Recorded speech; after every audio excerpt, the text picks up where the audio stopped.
हम सब हमेशा से ये सोचते आए हैं कि अगर कभी हम यूनिवर्स के किसी दूसरे प्लैनेट पर कदम रखेंगे तो वहां की high gravity, extreme temperature, high pressure और टॉक्सिक एटमॉस्फेयर की वजह से हम कुछ ही मिनटों में खत्म हो जाएंगे। मतलब नो चांस टू सर्वाइव। लेकिन क्या हो अगर मैं कहूं कि यूनिवर्स में ऐसे प्लैनेट भी मौजूद हैं जो हमें मारने के बजाय हमें और भी ज्यादा ताकतवर बना सकते हैं? हाँ, ऐसे प्लैनेट जिनका एनवायरनमेंट इतना बेहतरीन है कि वहां पहुंचकर आपको लगेगा जैसे आपके अंदर सुपर पावर्स आ गई हों। और मैं मजाक नहीं कर रहा। हाल ही में साइंटिस्ट्स को कुछ ऐसे सुपर हैबिटेबल प्लैनेट्स मिले हैं जो हर मायने में धरती से कई गुना बेहतर हैं। इन प्लैनेट्स पर लाइफ न सिर्फ जल्दी इवॉल्व हो सकती है बल्कि अरबों सालों तक टिकी भी रह सकती है। तो आखिर कौन से हैं ये प्लैनेट्स?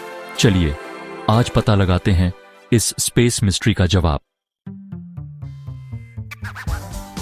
तो जैसा कि आप जानते हैं, अर्थ यूनिवर्स में अब तक का एकमात्र ऐसा ग्रह है जहां सिंपल से लेकर कॉम्प्लेक्स लाइफ फॉर्म्स तक विकसित हुए हैं। इसी वजह से हम अर्थ को यूनिक मानते हैं। लेकिन कई रिसर्चर्स का कहना है कि ऐसे और भी कई प्लैनेट्स हो सकते हैं जिनका एनवायरनमेंट धरती से भी ज्यादा परफेक्ट है, मगर हम अर्थ पर रहते हुए हमेशा उसकी कॉपी ढूंढने में लगे रहते हैं, जो कि साइंटिफिकली टोटली रॉन्ग।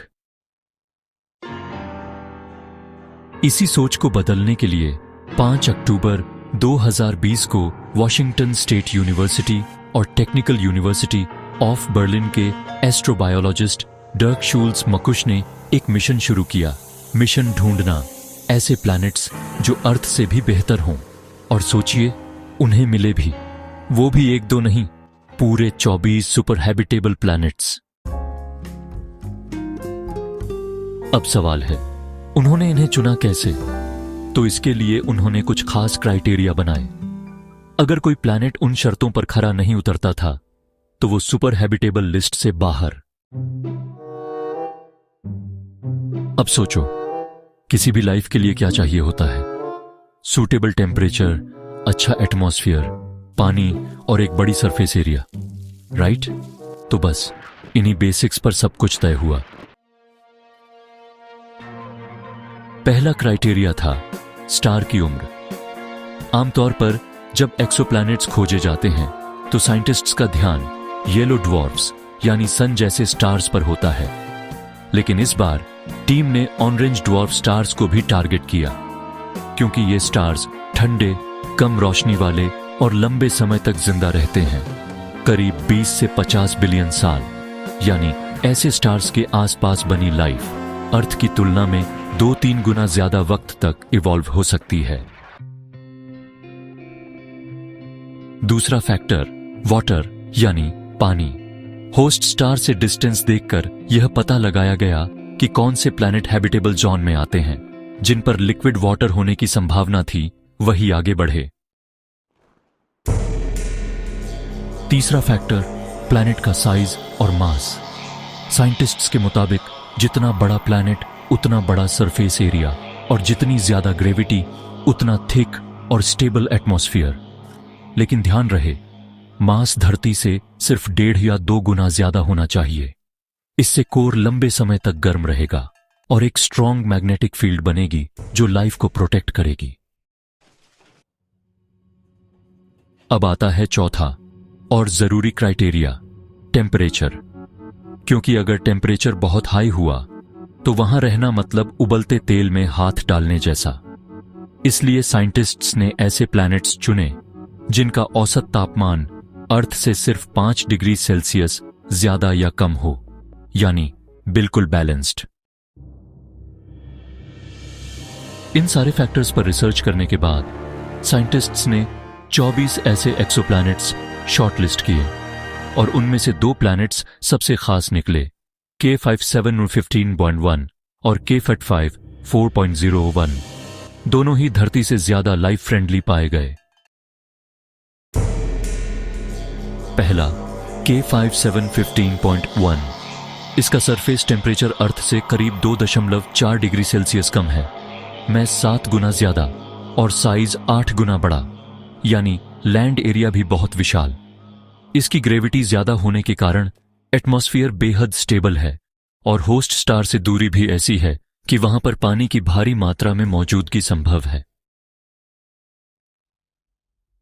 दूसरा, K55 4.01, जिसका सरफेस टेम्परेचर है परफेक्ट 27 डिग्री सेल्सियस, यानी ह्यूमन बॉडी के लिए आइडियल। यहां की टेक्टोनिक एक्टिविटी के कारण नाइट्रोजन साइकिल लगातार चलती रहती है, जो किसी भी इकोसिस्टम के लिए जरूरी है। यह नाइट्रोजन अमीनो एसिड, प्रोटीन और डीएनए बनाने में मदद करता है, मतलब लाइफ के लिए बेसिक इंग्रेडिएंट्स।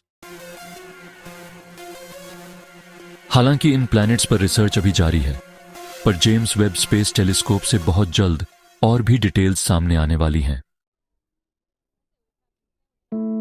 अब इन दोनों के अलावा भी कुछ प्लैनेट्स हैं जो अर्थ से काफी हद तक ज्यादा हैबिटेबल माने जाते हैं, जैसे LHS 1140 और लुईटेन बी।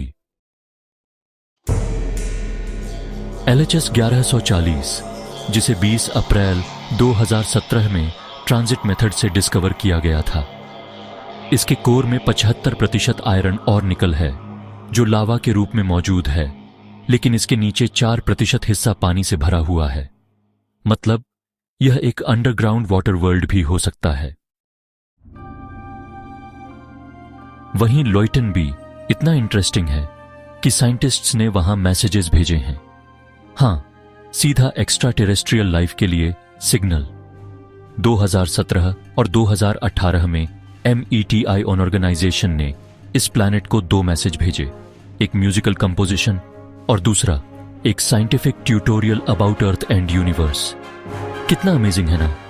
हो सकता है एक दिन वहां से रिप्लाई भी मिले।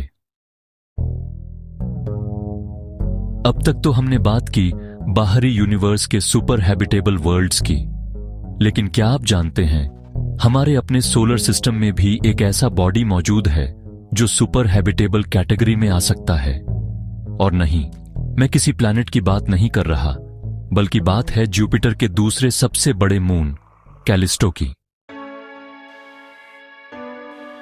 पहले इसे एक डेड, इनएक्टिव रॉकी बॉडी माना जाता था, लेकिन 1990 में पता चला कि इसके बर्फीले सतह के नीचे सॉल्ट वाटर ओशन मौजूद है और साइंटिस्ट्स अब उस वाटर को रॉकेट फ्यूल के तौर पर इस्तेमाल करने की सोच रहे हैं। इतना ही नहीं, कैलिस्टो के ऊपर हल्का सा एटमॉस्फेयर भी पाया गया है।